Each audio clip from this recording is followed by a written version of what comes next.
Chers auditeurs et auditrices de Radio Ici et Maintenant, je suis ravie de vous accueillir aujourd'hui pour une émission spéciale et importante.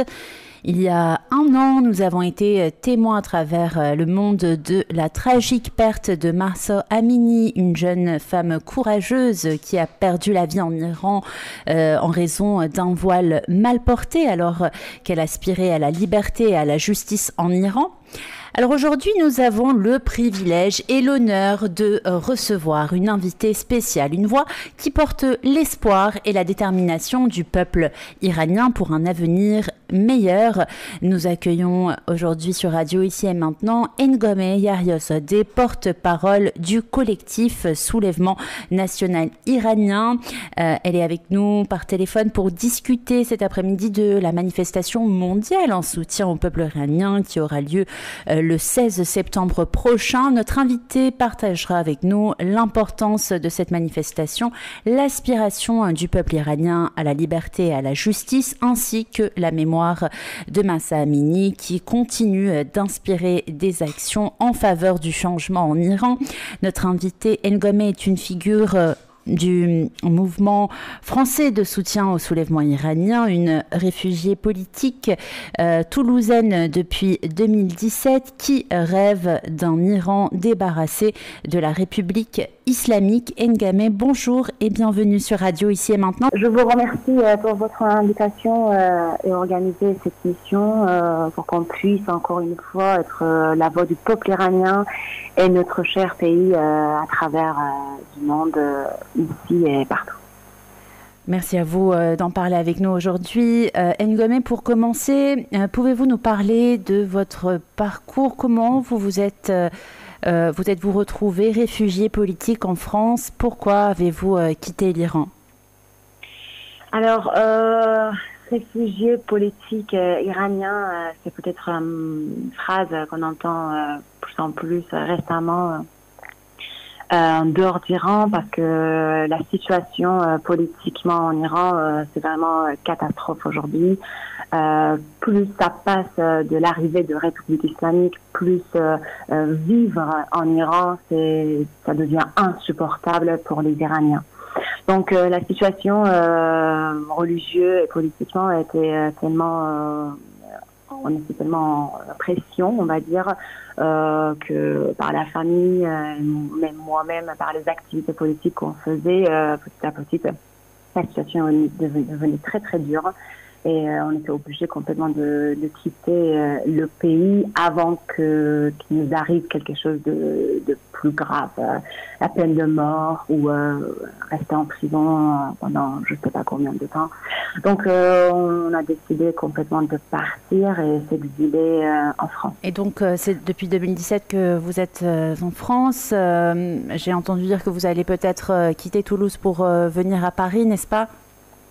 Alors, oui, je suis arrivée en France en septembre 2016. C'est exactement, bientôt va faire 7 ans que je suis en France et que j'ai quitté l'Iran. Oui, j'ai vécu pendant 5 ans et demi, 6 ans à Toulouse. J'ai fait mes études ici. Cette année, j'ai fini mes études et pour une poste de prothésiste dentaire, j'ai été recrutée à Nancy, donc je ferai pas mal d'aller-retour à Nancy et à Paris d'après l'émission de mon travail. Alors aujourd'hui, vous êtes là pour nous parler comme porte-parole du collectif Soulèvement National Iranien. Est-ce que vous pouvez nous en dire un peu plus sur ce collectif et son objectif principal? Alors, nous avons fondé l'association Soulèvement National Iranien exactement, on peut dire, un mois après le décès de Mahsa Amini, un mois après le soulèvement et le mouvement qui a été commencé fortement en Iran. La première jour, quand j'ai reçu la nouvelle de l'assassinat de Mahsa Amini, j'ai pas pu être calme et rien dire, sans rien dire et continuer ma vie ici. C'était insupportable pour moi et j'ai dit à mon père, il faut faire quelque chose. Et mon père m'a dit, ça fait 44 ans que c'est comme ça et je ne sais pas si on peut faire grand chose. Donc j'ai décidé toute seule à organiser un petit événement sur Place du Capitole à Toulouse. Et j'ai fait un événement sur Facebook et j'ai invité du monde pour qu'ils puissent participer à notre rassemblement pour qu'on puisse faire le deuil de l'assassinat de Mahsa Amini.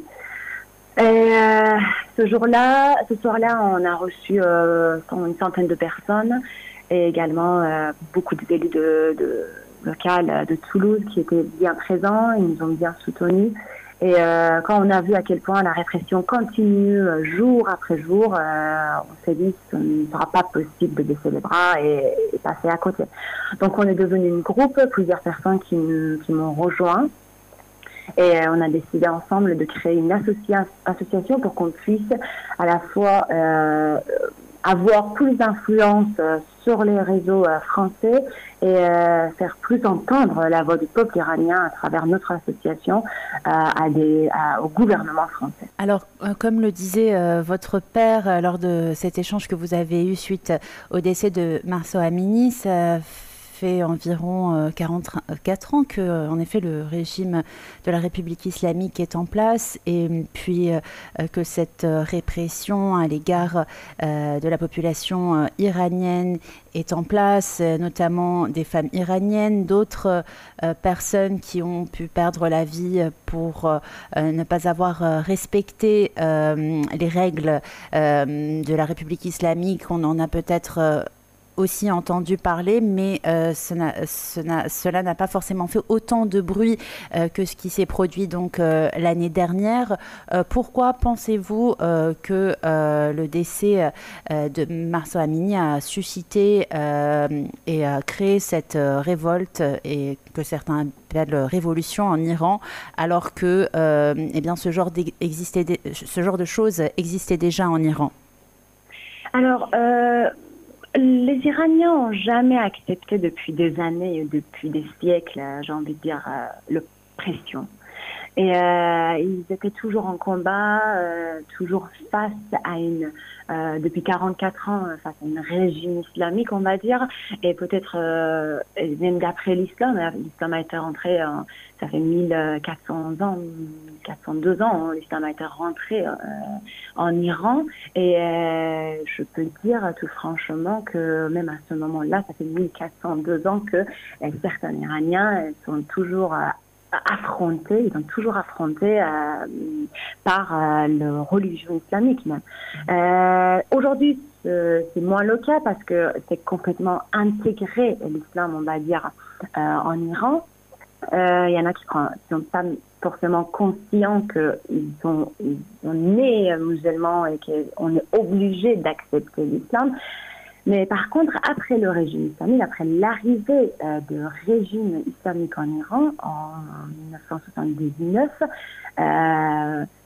l'islam a montré, on va dire, son côté, le visage violence, très violent qu'il peut avoir à des peuples iraniens. Je ne veux pas dire l'islam en soi, le religion islamique, mais plutôt le régime islamique qui est basé en Iran a montré à quel point ce religieux peut être très très agressif et très très violent. Donc les Iraniens ont toujours battu à des oppressions et ils n'ont jamais pu accepter autant les oppressions, qu'ils soient les femmes ou les hommes ne changent pas. Après l'arrivée du régime islamique, en mars 1980 peut-être, à ce moment-là, c'était la première manifestation des femmes iraniennes en Iran, des milliers de femmes avec des hommes qui étaient dans les rues pour dire qu'est-ce que c'est ce manière de ce comportement par un État, par le régime en Iran, avec des femmes et des hommes. Mais surtout avec des femmes, parce que dès le début, dès leur arrivée en Iran, ils ont commencé à mettre pression petit à petit, à un point où le changement n'a pris que 1 an, on va dire. C'est-à-dire un État assez libre, on est devenu complètement un État sous l'oppression du régime islamique, complètement islamique.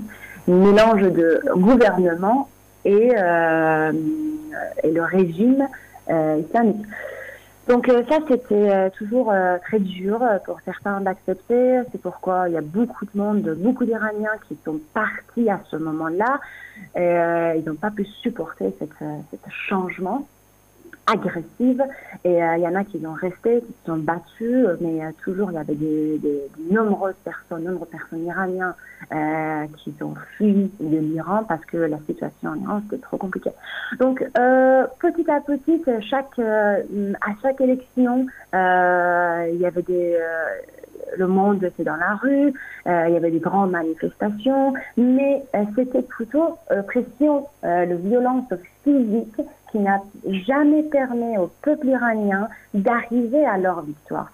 C'est-à-dire que le régime islamique, il a bien vu qu'il ne peut pas affronter moralement ou religieusement avec le peuple iranien, de faire que des discours chaque vendredi avec les Iraniens, ça change pas forcément leur esprit libre.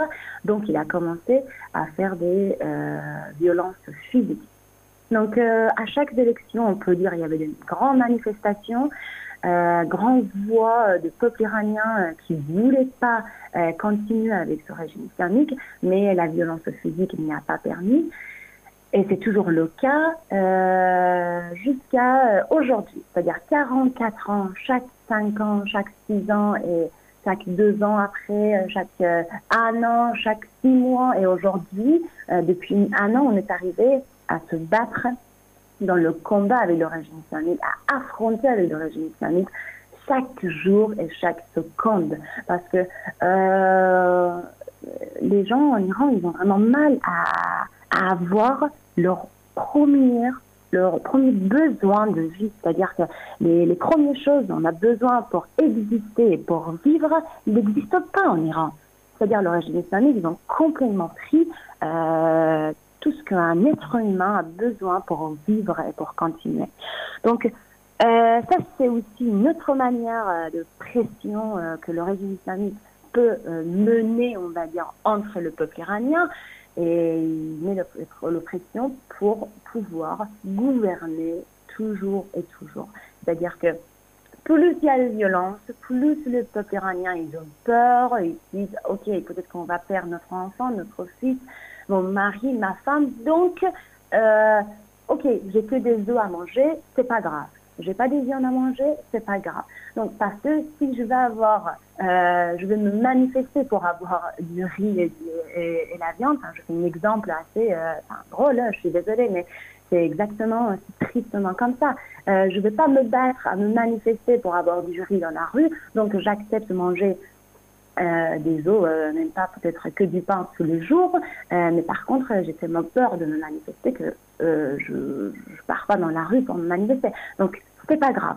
Ça, c'est l'oppression morale et physique qu'ils ont mis depuis 44 ans sur les peuples iraniens, et le peuple n'a pas pu avoir la victoire de la révolution, une révolte qui n'a pas forcément 1 an. Cette révolte a 44 ans, carrément 44 ans. Et aujourd'hui, je peux dire, avec tous les mouvements civils menés par les femmes et les filles iraniens en Iran depuis 1 an après l'assassinat de Mahsa Amini, c'est assez courageuse aussi pour toutes ces femmes. Et moi, je suis un peu parfois triste de dire pourquoi je ne suis pas sur place pour les accompagner. Mais nous, les diasporas, on a notre devoir ici. Mais quand je vois que cette courage continue tous les jours, mais vraiment tous les jours, et je vois que cette révolte a eu sa victoire. C'est-à-dire que la révolution a 2 étapes. Déjà, il faut qu'on commence à préparer l'histoire et moralement, et la révolution doit rentrer dans la vie de chaque personne, de chaque citoyen iranien. Et il faut que ça rentre dans l'histoire, et c'est depuis le moment où ça rentre dans l'histoire que le peuple accepte cette révolte, et c'est à ce moment-là qu'on a le victoire. Et je crois qu'on a déjà passé ce moment-là. Là, on arrive juste à un point où il nous faut absolument les Iraniens qui sont en Iran et qui sont en dehors d'Iran, une seule voix avec n'importe quelle idée, n'importe quelle opinion qu'ils ont, mais une seule voix ensemble, on peut juste faire la chute de ce régime pour montrer que notre révolte, notre révolution, notre voix depuis 44 ans a enfin marché. Alors justement par rapport à cela, j'aurais une question pour tout à l'heure, mais juste avant, j'aimerais savoir ce que vous répondez aux différentes réactions, notamment cette réaction de certaines personnes tentant un peu peut-être de minimiser l'oppression que subit le peuple iranien en disant qu'il s'agit juste d'une histoire de voile et que les femmes iraniennes veulent enlever leur voile. S'agit-il uniquement justement d'une question de tenue vestimentaire ou est-ce qu'il y a autre chose finalement? Que veulent réellement les Iraniens selon vous? Alors absolument pas. Cette révolution n'est pas forcément une révolution contre le hijab.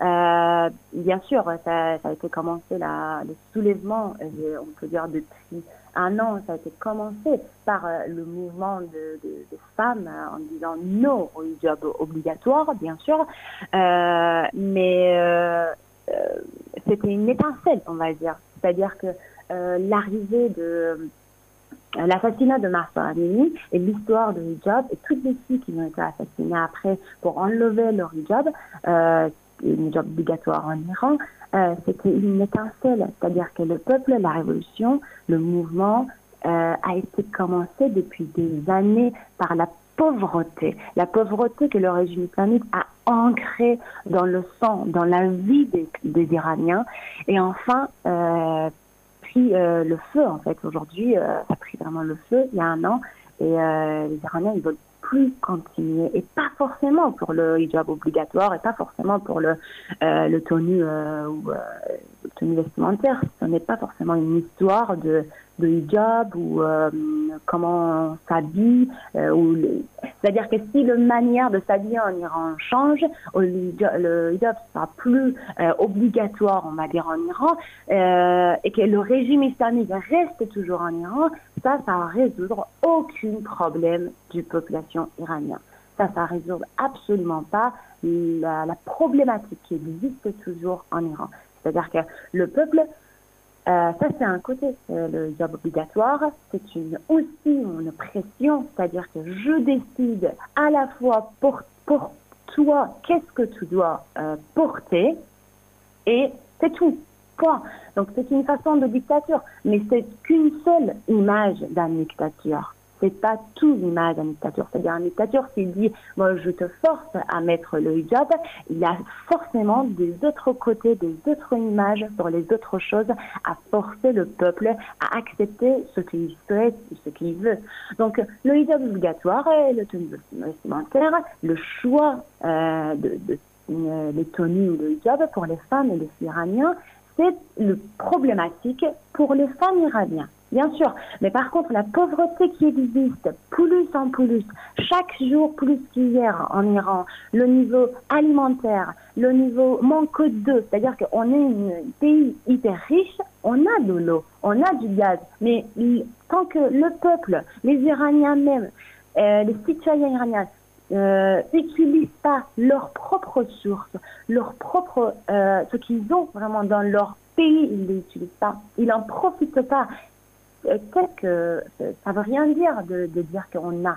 C'est-à-dire qu'en Iran, on peut dire on a beaucoup de l'or, on a beaucoup de gaz, beaucoup de l'eau, mais tant que le peuple ne l'utilise pas, c'est-à-dire qu'on l'a pas. C'est-à-dire l'argent qui est utilisé pour une vie assez confortable pour les Iraniens et utilisé pour les autres pays, même les autres pays voisins. Et le régime islamique, il fait ça depuis 44 ans pour dire au monde entier, regardez à quel point nous sommes très très ouverts et très très gentils avec nos voisins, mais par contre, la pression sur notre peuple reste toujours présent. Pourquoi ? Parce que le monde, parce que la France, parce que les États-Unis peuvent rien dire C'est-à-dire que si le régime islamique met l'oppression sur ses propres peuples, mais bien sûr, la France ne peut rien dire. Parce que la première chose qui est très importante pour un État, c'est d'abord la relation économique.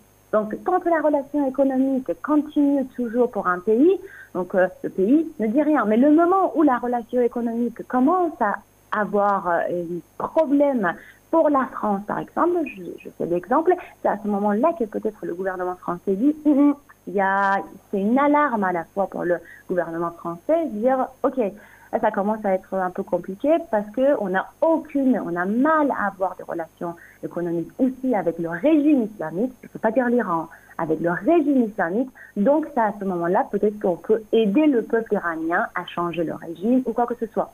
Mais tant que la relation économique passe très bien, donc la relation politique passe très bien aussi, la relation internationale va passer très bien aussi. Ils ne pensent pas forcément à ce que les gens et la population en Iran même, qu'est-ce qu'ils vivent. C'est-à-dire le droit humain, on crie, je vais être un peu franche, je suis désolée, mais on crie partout le droit humain, mais tout ce qui se passe dans les organismes de droit humain, ça correspond pas forcément à ce qu'on voit aujourd'hui en Iran, à ce qu'on voit aujourd'hui en France et partout en Europe, partout dans le monde.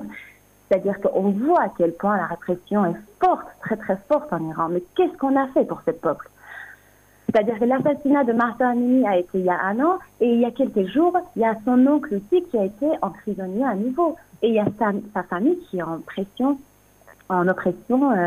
totale.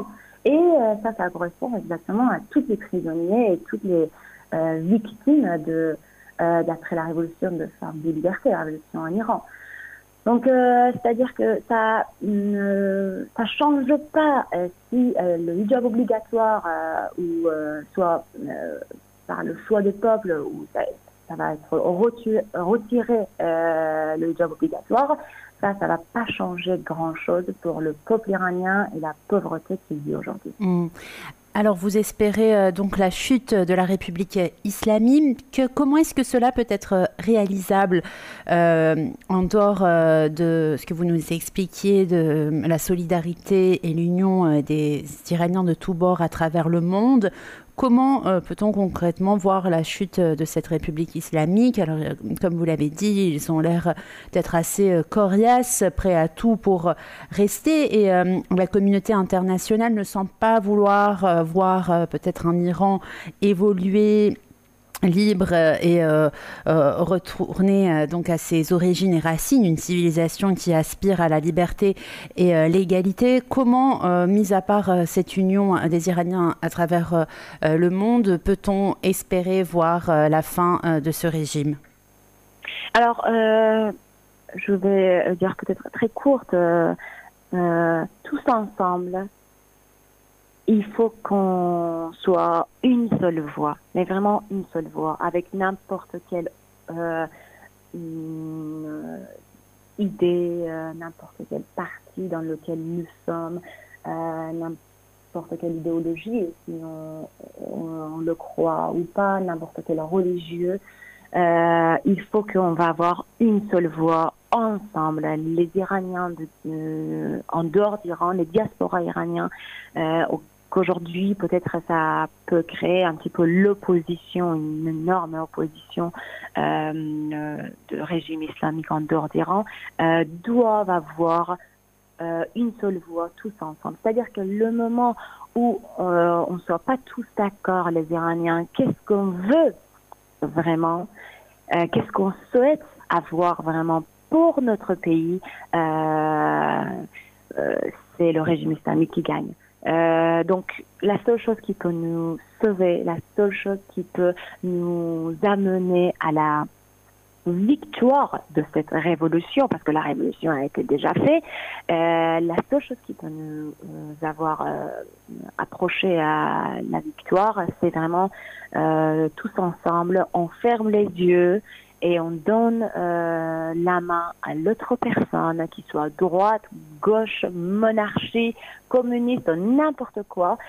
On prend la main de l'autre et on se dit, on avance ensemble vers la chute du régime islamique.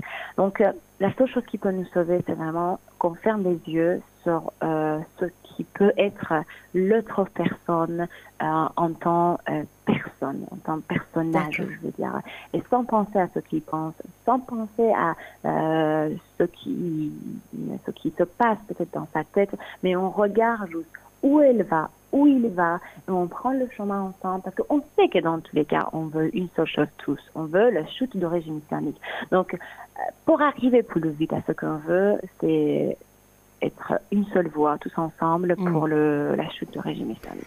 Ça, c'est la seule chose que le régime peut avoir peur. Après, ça, c'est en dehors des rangs. Moi, je parle de ce qui se passe pour les diasporas iraniens. Aujourd'hui, on a quand même pas mal avancé. On est, par exemple, nous, on travaille pour l'appel à manifester de Mahsa Amini. On est une équipe de plus de 60 pays. On a un groupe de WhatsApp sur lequel on organise complètement comment il faut organiser les manifestations et les rassemblements, et dans lequel il y a plus de 60 villes du monde entier, du Japon, Australie, Canada, États-Unis et tous les pays de l'Europe à organiser, et comment on va avancer dans la révolution, même avant la victoire, même après la victoire. C'est-à-dire que s'il y aura la victoire, par exemple, je veux dire, dans 6 mois, 7 mois, il faut qu'on soit prête quand même. Comment il faut le programmer. Donc, il faut se préparer beaucoup avant. Il faut qu'on soit tous prêts. Mais la seule chose qui est très importante aujourd'hui, c'est une seule voix, avec n'importe quel drapeau, n'importe quelle opinion, mais on soit dans la rue. Ça, c'est la chose en dehors d'Iran. L'autre chose, c'est vraiment la seule principe qui peut faire peur le régime islamique, c'est le peuple iranien. C'est-à-dire que le régime n'a pas autant peur du diaspora iranien ou l'opposition qui est en dehors d'Iran, n'a pas forcément peur de relations internationales qui se passent entre les pays occidentaux ou les États-Unis. Tout ça, ça renforce peut-être leur soutien occidentaux, le soutien occidental peut-être à notre mouvement, leur soutien à nous. Mais par contre, ça va pas avoir énormément de peur le régime islamique. Ce qui va avoir, le régime islamique va avoir peur le moment où, quand il voit des milliers et des milliers de peuples, des milliers de gens qui sont dans la rue. Le moment où il voit que le peuple affronte, et ils sont beaucoup plus des polices de mœurs et des polices qui ont été organisées depuis des mois d'ailleurs. Il organise son programme, comme les gens en Iran, ils sont en pleine organisation pour l'anniversaire de Mahsa Amini, l'anniversaire du décès de Mahsa Amini, et en même temps le régime est au courant aussi. Donc c'est-à-dire qu'il il a bien conscience qu'est-ce qui va se passer le 16 septembre en Iran. Donc eux ils se préparent aussi, mais les gens ils se préparent aussi. Mais ce qui fait gagner encore la victoire en Iran et nous amène à la victoire de cette révolution, c'est vraiment par les peuples iraniens en Iran même qui peut aider nous les diasporas et les Iraniens de partout dans le monde et surtout le pays, qui peut sauver le pays. C'est les peuples qui sont présents dans la rue le 16 septembre et même avant le 16 septembre. Je rappelle tout simplement à nos auditeurs et auditrices que vous êtes à l'écoute de la radio Ici et Maintenant. On est en direct en ce vendredi 8 septembre 2023 et j'ai le plaisir et l'honneur d'être en compagnie de Ngome Yaryozande, une figure du mouvement français de soutien au soulèvement iranien. Nous allons davantage parler aussi de cette manifestation mondiale en soutien au peuple iranien prévue pour le 16 septembre. Je souhaitais revenir par rapport à ce que vous nous disiez, en tout cas votre réponse pour pouvoir espérer voir la République islamique quitter l'Iran. Vous semblez vous adresser, Ngome, davantage à la communauté iraniennes en leur demandant, donc comme on a pu l'entendre, de mettre de côté leurs désaccords, de s'unir, de faire qu'une seule voix. Mais j'aimerais savoir comment vous faites pour sensibiliser les autres personnes qui n'ont peut-être pas forcément de lien avec l'Iran. Quel est pour eux, selon vous, leur intérêt de soutenir la population iranienne? Comment est-ce que justement vous les sensibilisez sur cette question? Et voilà, si vous pouvez nous en dire un peu plus par rapport à cela. Alors, il faut comprendre qu'aujourd'hui, nous sommes dans une société qui n'est pas facile à vivre d'où qu'on soit. C'est-à-dire que par toutes les problématiques qui existent dans l'environnement, que ce soit pour les climats ou les différents gouvernements ou toute l'histoire de sociétés intérieures ou extérieures de chaque pays.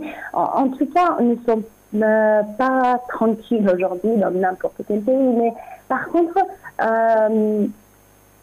on a quand même le droit en tant qu'humain, le droit d'exister, le droit de choisir ce qu'on veut, ce qu'on souhaite avoir dans notre pays et dans notre vie, ce qu'on souhaite voir, ce qu'on souhaite manger, ce qu'on souhaite avoir comme métier.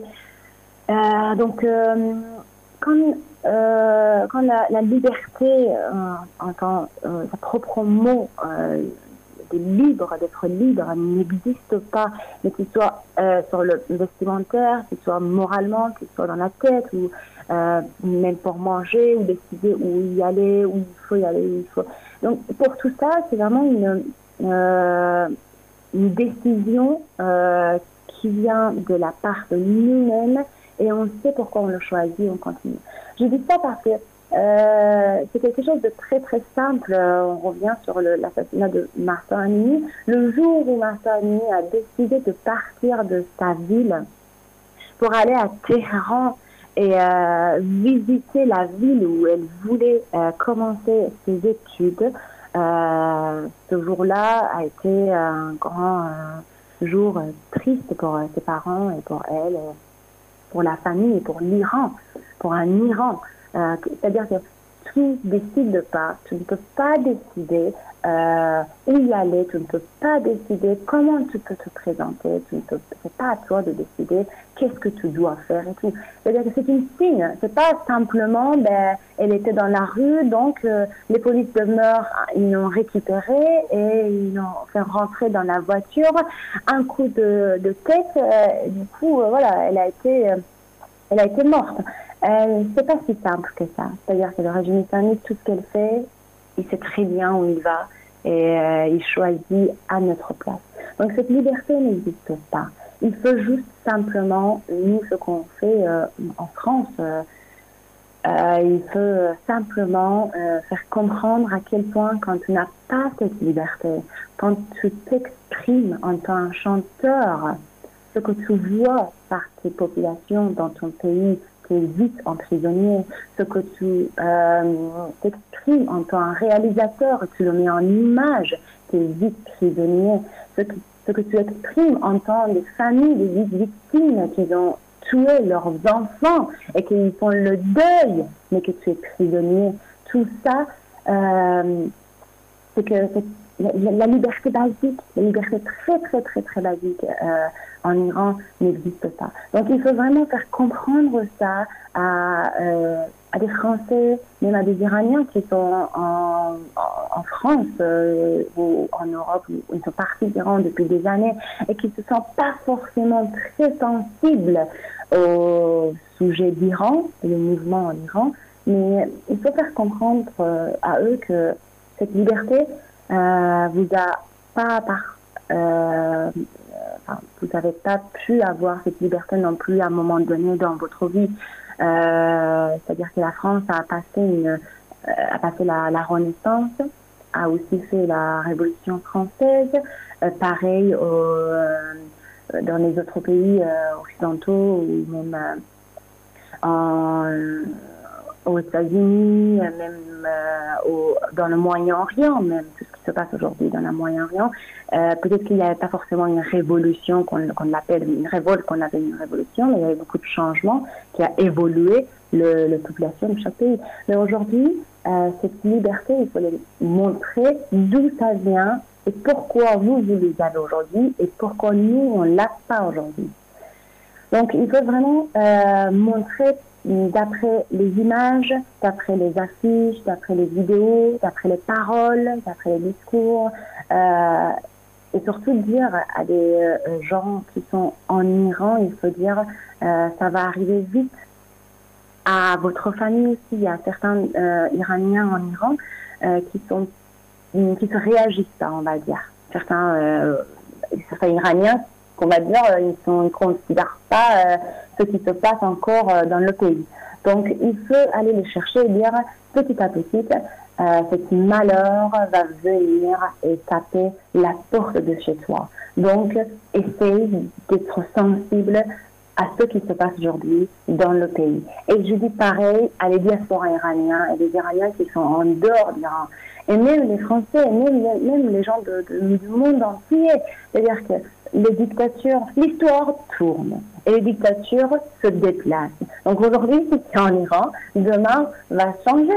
Demain, peut-être que ça sera en Suède, en Suisse, en France. L'histoire, dans tous les cas, tourne. Donc il faut avoir conscience de qu'est-ce que c'est la liberté et comment on peut la voir et comment il faut affronter avec en soutenant l'un et l'autre, en défendant le droit humain, et garder toujours la signification exacte de liberté pour que les gens, chaque personne va avoir conscience du mot liberté pour se battre à chaque instant pour ce mot. Et c'est comme ça que peut-être on est tout le temps sensible au sujet de liberté de soi et qu'on est toujours en combat. On ne peut pas être en combat. Dans notre vie, dans tous les cas, on se bat toujours pour quelque chose. On est tout le temps en combat, tout le temps. Dans cette société qui est très dure à vivre aujourd'hui, la première chose pour laquelle il faut vraiment se battre tout le temps, à chaque instant, c'est vraiment la liberté. La liberté pour soi, la liberté pour les autres. Mais c'est que en tenant la main des autres, ensemble et une seule voix, qu'on peut arriver à faire comprendre ça à des populations du monde entier. Et je ne parle pas forcément pour les Iraniens, mais si on est dans les manifestations, on fait des discours et on s'adresse au gouvernement français ou surtout des gens le monde français, pas forcément le gouvernement, c'est plutôt sensibiliser aussi les gens français pour dire regardez ce qui se passe en Iran. Vous avez déjà dépassé ce moment-là. Donc venez nous soutenir pour comprendre mieux ce que vous avez fait il y a des années avant la Renaissance et pendant la Renaissance et comprendre ce qui se passe exactement aujourd'hui en Iran, c'est exactement la même chose. Il faut se soutenir toujours, à chaque instant, pour qu'on ne laisse pas la place à des dictatures comme le régime. Alors, vous demandez à la population iranienne présente directement dans le pays de se bouger, de ne pas avoir peur et de faire face à la République islamique. Toutefois, on connaît à quel point le régime islamique peut être violent, à quel point la répression est violente. Il peut même s'agir parfois pour certaines personnes d'une opération suicide, celle de sortir manifester en Iran. Comment alors, pouvez-vous encourager les personnes à sortir, sachant que voilà, ils risquent leur vie? C'est un peu dur. C'est que j'ai essayé, je peux dire, j'ai essayé au début, quand j'ai commencé à être bien active. Je parlais, parce que je suis quand même pas mal en contact avec mes amis et ma famille en Iran. J'ai essayé au début de les, pas forcément forcer, mais de les faire comprendre exactement ce qui se passe dans votre, en Iran, sachant qu'ils étaient aussi en Iran. Et il me disait, mais Gamé, on sait très bien, on vit ici, on sait très bien, et c'est pas facile. Et quand j'entendais ça, je me disais, mais c'est pas possible, il faut faire quelque chose quand même, il faut sortir, il faut distribuer des traquettes, il faut avoir une organisation et un organisme pour planifier toute cette révolte. Et on peut pas, bien sûr, on peut pas être sans organiser et sortir comme ça dans la rue. Il faut être à plusieurs pour sortir, pour continuer le mouvement. Mais petit à petit, j'ai compris que oui, éventuellement, je risque, c'est-à-dire que je dis quelque chose et que eux, ils risquent leur vie. Quand au début, j'ai commencé à parler avec mes amis, c'était la première ou deuxième semaine. Et je voyais à quel point ils sont très enthousiastes pour partir dans la rue à se manifester. Mais au bout de sixième semaine, un mois et demi, 2 mois, quand j'ai perdu une amie, que j'étais complètement bouleversée, comment je l'ai perdue, que sa famille m'ont dit. J'ai arrêté de dire à ma famille, à mes amis, vas-y, sortez, allez-y, se manifester, c'est pas possible. C'est pas possible. Tant que le peuple même veut pas changer leur manière de vie, nous pouvons pas décider à leur place, sinon on devient aussi une dictature. Sinon on devient aussi sinon on crie le mot démocratie et là on ignore complètement en faisant allez-y, allez dans la rue, il faut que vous allez dans la rue, on ignore complètement le mot démocratie, on ne laisse pas le choix. Donc c'était pas ma but de dire il faut y aller absolument à tout prix, même si je le disais à mes amis, je disais il faut y aller, même si vous allez avoir mal, vous allez être prisonnier, c'est pas grave, allez-y. Mais quand j'ai perdu la première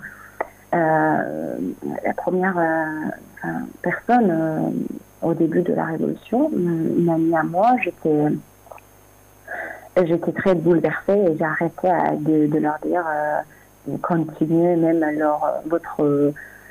votre manifestation dans la ville ou dans la quartier où vous êtes. Je n'ai plus rien dit, j'ai arrêté et j'ai continué plutôt toutes mes actions ici pour renforcer le gouvernement, on va dire français, mettre plus de pression au gouvernement du régime islamique. Et pas forcément, je ne faisais pas l'appel à mes amis et les inviter dans la rue où ils savent beaucoup mieux que moi qu'est-ce qui se passe là-bas. Oui. Alors est-ce que vous m'entendez ? Oui, je vous entends. Je voulais également savoir, Ngame, si vous avez, vous ou des personnes de votre entourage, reçu des menaces ou des tentatives d'intimidation pour vous stopper, vous arrêter dans ce que vous faites. Oui, au début, on a quand même reçu des messages par des réseaux sociaux, même les membres de notre association, ils recevaient des messages assez embêtants, comme quoi faire attention à ce que tu fais, on va se rencontrer un jour, on va se revoir. Et tout ça, c'est des menaces. C'est des menaces comme quoi, dès que je te vois, c'est fini. Et au début, ça a été un petit peu commencé comme ça. Après, il y avait des menaces, pas directement peut-être par le régime islamique encore à des membres de notre association, comme quoi tu es condamné à quelques années de prison ou tu es condamné à mort, des trucs comme ça. Et ils sollicitaient, ils disaient à sa famille de venir récupérer sa condamnation ou... donc, ils embêtaient quand même pas mal les familles. Et nous, directement ici, peut-être lors des manifestations qu'on organisait, on a eu l'occasion des gens qui nous filmaient, qui distribuaient. Et après, ça distribuait complètement. On ne sait pas où, mais on le recevait par des autres personnes, comme quoi, attention, on te voit dans cette image, il t'attend quelque chose de pas très agréable bientôt pour toi, pour ta famille. Oui, on a quand même reçu quelques menaces, même par exemple à nos amis à Strasbourg aussi, on travaille ensemble, ils ont eu des menaces physiques directement. Donc, ça, c'est quelque chose qu'il faut, qu'il faut affronter avec, il faut faire attention. On met au courant assez la sécurité et la police nationale de France, mais nous-mêmes, il faut qu'on fasse attention comment on se programme et la manière qu'on vit aujourd'hui en France, parce que le régime islamique a tellement d'espions partout dans le monde, même entre les amis, même entre nos familles, et il a mis vraiment des espions partout. Donc on est à un point où on travaille avec quelqu'un, mais on ne sait même pas qui il est, qu'est-ce qu'il fait, est-ce qu'il peut être espion ou pas. Donc il faut être très très vigilant par nos entourages, par les gens qui sont présents autour de nous, parce que chaque personne peut être une très très bonne espion pour le régime islamique, et donner toutes nos informations, tout ce qu'on fait à ce régime patriarcat. Mais dans tous les cas, c'est quelque chose que tu sais où tu vas, quand tu décides à mener la voie du peuple oppressé d'après le régime islamique comme celui qui est en Iran. Tu risques beaucoup de choses. Et nous, que nous sommes toujours au début, depuis le début du mouvement, on a complètement conscient de ça. Et ce qu'on fait aujourd'hui, si nous sommes toujours debout, c'est parce que pour ce qu'on se bat, pour ce qu'on est en combat, le sujet est beaucoup plus important, et pour se battre avec, et pour se battre pour, on va dire, pour notre pays, c'est tellement important que on a conscience de ce qui va peut-être nous arriver, mais on ne se baisse pas les bras et on ne se retire pas, et nous sommes toujours là jusqu'à la liberté de notre pays et de notre peuple iranien. Je rappelle à nos auditeurs que nous sommes sur les ondes de radio ici et maintenant avec notre invité spécial Ngomeh Yahyazadeh, porte-parole du collectif Soulèvement National Iranien. Et donc cette fameuse date du 16 septembre approche. Vous nous avez brièvement parlé de cette manifestation. Est-ce que vous pouvez nous en dire un petit peu plus? Comment est-ce que vous préparez cette manifestation pour nos auditeurs qui écoutent l'émission? Comment on peut rejoindre cette manifestation? Alors, on se prépare dans plusieurs villes de la France, notamment à Paris, à Toulouse, à Strasbourg, à Lille. En France, il y a beaucoup des associations assez actives sur Paris qui travaillent régulièrement. En France aussi, en dehors de Paris, c'est-à-dire si on met Paris à part, nous avons fondé aussi un collectif national Femmes, Vie, Liberté, dans lequel il y a plus de 8 dizaines de villes peut-être, des grandes villes de la France comme Strasbourg, Lille, Lyon, Nice, Montpellier, Bordeaux, Toulouse, avec les personnes qui on travaille depuis des mois pour organiser des manifestations assez concentrées dans une seule ville pour les causes assez particulières, c'est-à-dire pour Toomadj, le moment où Toomadj a été beaucoup torturé le mois de mai-juin. On a été contacté par sa famille pour qu'on puisse organiser quelque chose pour qu'on entende beaucoup plus la voix de Toomadj. Donc, avec le collectif national, on a organisé des différentes manifestations partout dans les grandes villes pour mener à niveau la voix de Toomadj. Ou sinon, même en février, on s'est tous rassemblés avec le collectif de Strasbourg devant le Parlement européen. On s'est tous se concentrer sur l'objectif de IRGC terroriste. Et après, aujourd'hui, donc avec le collectif, on mène quand même pas mal le combat en France. On mène d'après plusieurs villes, on essaye quand même de mener la voix du peuple iranien dans toutes les petites et les grandes villes de la France. Après le décès de Mohamed Mouradi, par exemple, qui s'est suicidé, après son suicide, on a décidé d'organiser une grande manifestation aussi à Lyon, qui a été assez dur ce moment-là, mais on a réussi en collaboration avec Paris. Aujourd'hui, nous sommes des équipes, des groupes différents partout dans le monde, qu'on organise des manifestations et des rassemblements pour le 16 septembre, pour exactement mettre au courant le monde entier de ce qui se passe en Iran. L'appel sur lequel nous sommes participés pour le 16 septembre, c'est un appel mondial aussi, mené par des équipes qui sont aux États-Unis.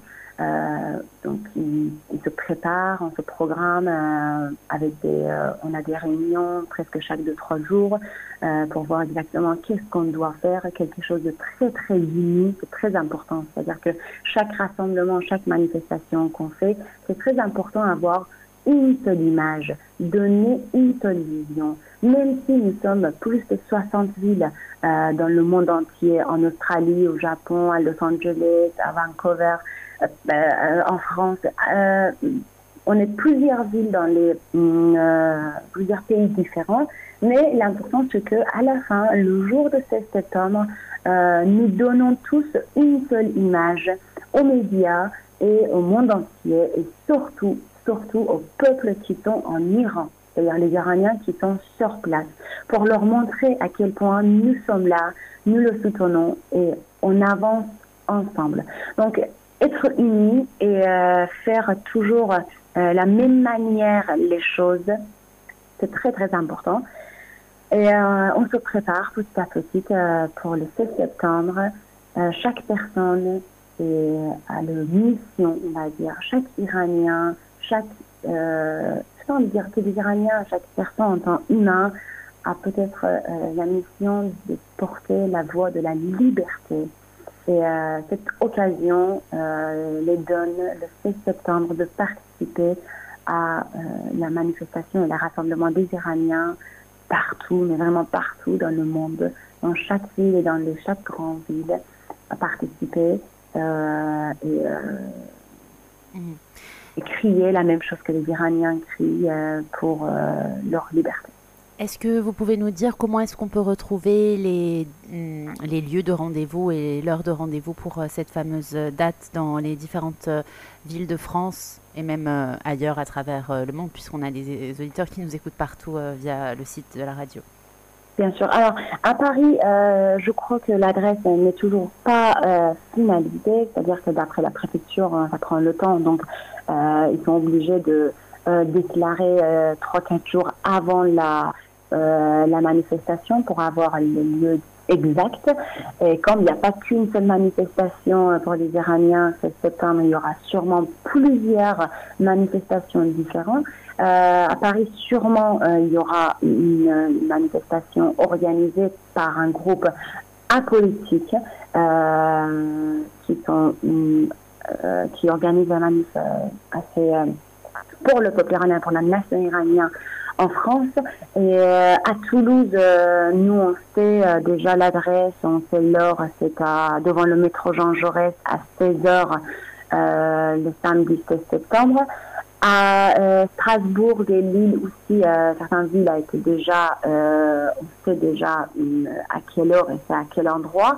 Mais malheureusement à Paris, nous n'avons toujours pas l'adresse. Donc dès que je peux avoir l'adresse, je me tiens au courant pour qu'on puisse peut-être le dire dans vos prochaines missions. Merci. Est-ce qu'il y a un site internet ou quelque chose que nous pouvons suivre afin de retrouver ces différentes informations? Alors, il y a le site femmes-vie-liberté.info. C'est le site de Collectif National qui va être un petit peu peut-être avoir une mise à jour bientôt pour mettre les affiches et les horaires de chaque manifestation en France. Femmes-vie-liberté.info. Sinon, pour savoir les infos peut-être sur Paris, je vous conseille le site de Les Femmes Azadi,